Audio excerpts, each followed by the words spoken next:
Hi everyone, I hope you're doing well. Today we're going to look at a PowerPoint presentation that talks about and has us practice differentiating an issue question versus an information question. And this will help us to get started on the work of our research paper.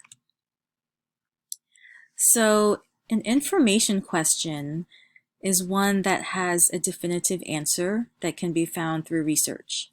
So for example, if I wanted to find out what percentage of Americans aged 18 to 30 who have tested positive for coronavirus, I could find that information out, right?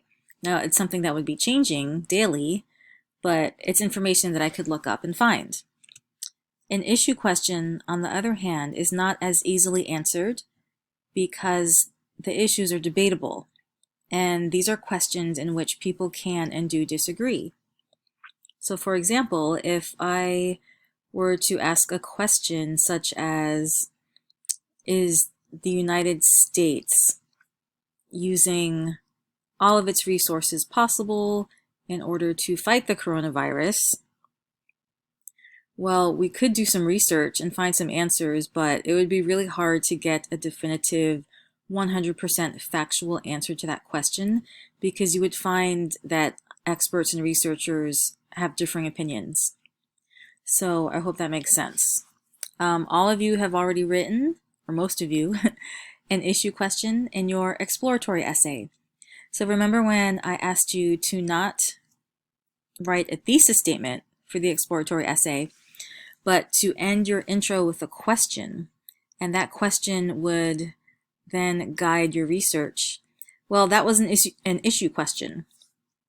So it was a question that you were asking that didn't have definitive answers, but your job in that essay was to discover what the different researchers revealed on that topic. So for your research paper, one of the first steps is to create an issue question. What's a question that you really want to explore and to dig really deep into? So first we'll practice determining issue questions from information questions by reading the following samples. So for the violent media topic, here's a question. Are video games, movies, and television shows more graphic and violent than they were 20 years ago? Sorry, there was a typo there that I thought I fixed. Are video games, movies, and television shows more graphic and violent than they were 20 years ago? Do you think this is an issue question, something that's debatable, or do you think this is an information question, something that you can research and find the answer to? So think about that for a second. This is actually an information question because you can actually do the research, right? You can look at, let's say, 10 hours of TV shows from the year 2000 and then look at 10 hours of TV shows from the year 2010 or 2020. I don't even know what year we're in. We could look at 10 hours of shows from 2020 and we can compare them. We can actually track and log the number of violent scenes. Of course, we would have to define what constitutes a violent scene, what constitutes a graphic scene. So there would need to be a lot of clear definitions in that essay. But this is a question that can be answered. So let's look at this one. And this is not a question, but it's a statement. Protecting children from violent images and ideas denies them an outlet for channeling negative feelings. Let's say we pose this as a question, right? Does protecting children from violent images and ideas deny them an outlet for channeling negative feelings? Would that be an issue question where there is debatable research, or would that be an information question, a question in which you can find a clear answer? Okay, so this is an issue question, right?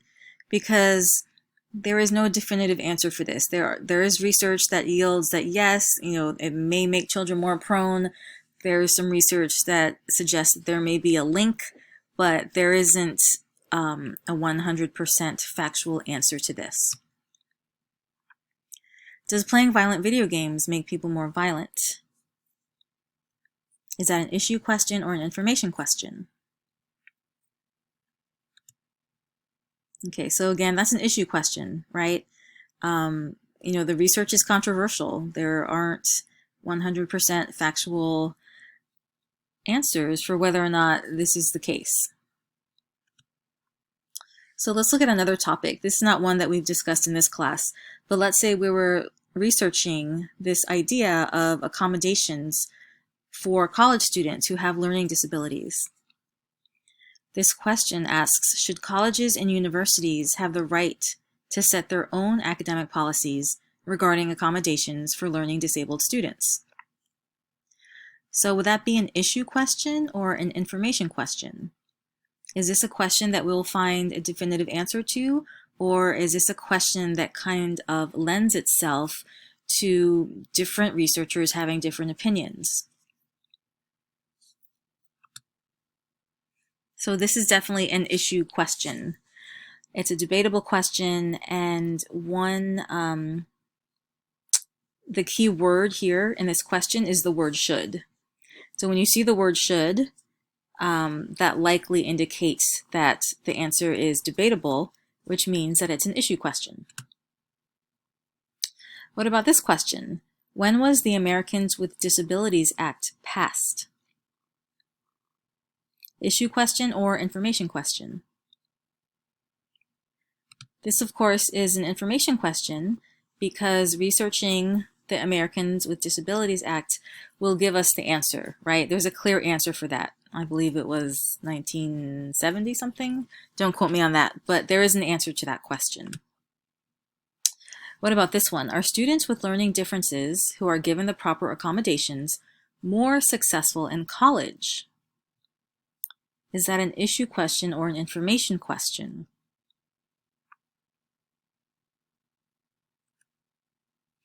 So this one can go either way. At first glance, it probably seems like it's an information question and that the answer would obviously be yes, of course. Students who are given accommodations are more successful. But if you want to be nitpicky about it, there are so many variables involved. If you were doing a study on students who had accommodations versus students who don't have accommodations and try to compare their success rates, well, there could be many other variables that account for the students with accommodations being more successful, correct? Maybe the students that have accommodations have more involved parents who are helping them with their studies. Or maybe the students who have accommodations are of a different socioeconomic class and therefore have more support. So in that sense, it can be an issue question. So just something to keep in mind, that some questions can kind of go both ways. All right, so let's look at this topic of sexual assault. How many college students are victims of sexual assault each year? Would this be an issue question or an information question? This is a question that you could do research on and find an answer to, so that is an information question. The next one is, what are the best ways to increase awareness and lower the numbers of sexual assault victims on college campuses each year? Issue question or information question? Well, this one gets a little bit harder to define, correct? What are the best ways to increase awareness? Well, I'm sure that different researchers and sociologists, psychologists probably have different opinions on this, right? And if you look at the question, what are the best ways, right? It's not asking what are some ways. It's asking what are the best ways. So that, of course, leads to, that, of course, leads to an issue question. Okay, so let's look at the fast fashion topic. How many American companies source their clothing from third world countries that do not follow a standard for workers' rights? Would this be an information question or an issue question? Well, you could do the research, correct? You could look at, it would take a long time and be a lot of work, but you could look at all of the American companies and dig into, where they source their manufacturing from, and figure out how many source their clothing from a country that does not follow a standard for workers' rights. So that would be an information question. What about this one? That's the same one. Okay, what about this one? Should American clothing companies only work with countries with strict standards for workers' rights? So remember in that media violence topic, I think it was that topic, when I pointed out that the word should is usually a giveaway, right? The word should lends itself to a question that has different answers, different debatable, multiple viewpoints. So, should American clothing companies only work with countries with strict standards for workers' rights? That's going to be an issue question, right? Because you'll have different researchers and different parties who will disagree on what that answer should be. This question would lead to multiple debatable responses. All right, so for homework, if you go and check on Blackboard, you'll see that for Friday, you have to choose a topic, right? And then you're going to create one issue question. Okay, one question on your topic that is a debatable question that doesn't have a clear answer, something that you really want to know about your topic. After you create that issue question, you're going to then create 5 information questions to go along with it.